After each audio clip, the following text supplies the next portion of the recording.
Brother మీరు ఏ యూనివర్సిటీలో చదువుకుంటున్నారు? నా పేరు నవీన్ కుమార్. నేను పీజీ సెకండ్ ఇయర్ చదువుతున్నా, ఎంఏ ఇంగ్లీష్ లో.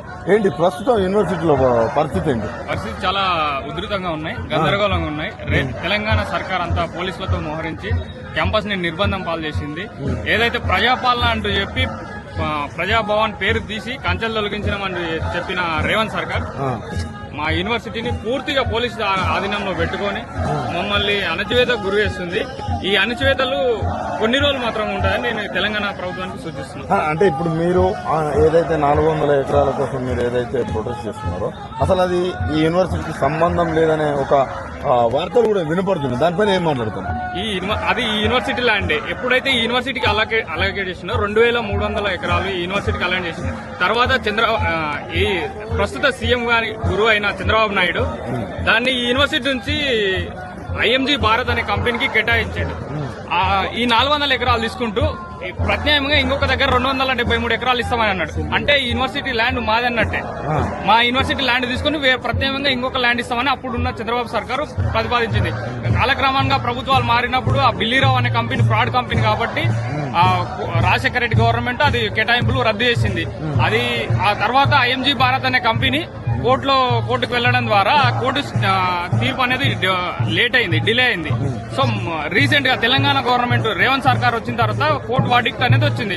ఈయన రేవంత్ రెడ్డి ఏమంటున్నాడు, మేము కొట్లాడినామంటున్నాడు. రేవంత్ రెడ్డి కొట్లాడింది ఏం లేదు ఇందులో. గత ప్రభుత్వాలు ఏదైతే కేసు వేయడం జరిగిందో దాంతో అదే మొన్న 2024లో వర్డిక్ట్ రావడం జరిగింది. ఏంటి ఇట్లా పోలీసుల వ్యవహారం ఎలా ఉంది? ఇప్పుడు ఇక్కడ విద్యార్థులు ప్రొటెస్ట్ చేస్తుంటే కొంచెం గందరగోళంగా ఉన్నది. వాళ్ళు మీ పట్ల ఎట్లా వ్యవహరిస్తున్నారు? పోలీసుల వ్యవహారం చాలా తీవ్రంగా ఉంది. వీళ్ళు ఇంత అణచివేయాల్సిన అవసరం లేదు. ఎందుకంటే ఇది ప్రజాపాలన అని చెప్తున్నారు. విద్యార్థుల గొంతు అణచివేస్తే అనగదు ఇది. ఎందుకంటే విద్యార్థి శక్తి చాలా చైతన్యమైన వ్యక్తి. దట్టు తెలంగాణలో ఉన్న సెంట్రల్ యూనివర్సిటీ దీనికి ప్రత్యేక చరిత్ర కలిగి ఉన్న యూనివర్సిటీ కాబట్టి మీ అణచివేతలు, లాఠీలు, దెబ్బలు ఇవన్నీ మమ్మల్ని అంచలేవని నేను తెలంగాణ గవర్నమెంట్ కు బహిరంగంగా నెక్స్ట్ మీ కార్యాచరణ ఏముండబోతుంది?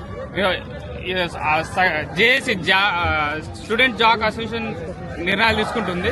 ఈ రోజు అంగస్ట్రైక్ గాని ప్రజాస్వామ్యయుతంగా కొట్లాడాలని మేము నిర్ణయించుకున్నాం. అదేవిధంగా 7th రోజున ఈ హియరింగ్ ఉంది కోర్టులో.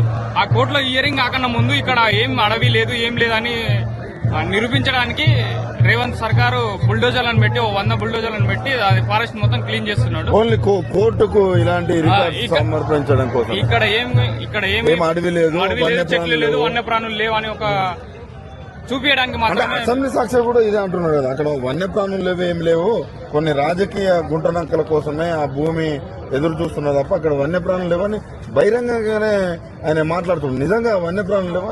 ఆయన సీఎం కి మెంటల్ అండి, మెంటల్. వాడు ఫ్రాడ్ సీఎం. అన్ఫార్చునేట్లీ సీఎం అయిండు. ఏం చేయాలో అర్థమైతలేదు. పరిపాలన మీద కరెక్ట్ సోయి లేదు. ఎక్కడ పడితే అక్కడ భూమిలో అక్కడ 4th సిటీ అని 13,000 ఎకరాలు ఉంది. 400 కాదు 40,000 ఎకరాలు అమ్ముకోమని వానికి దరిద్రునికి, అష్ట దరిద్రునికి. 400 ఎకరాలు ఏంది? ఇది హైదరాబాద్ కి లంగ్స్ లాంటిది.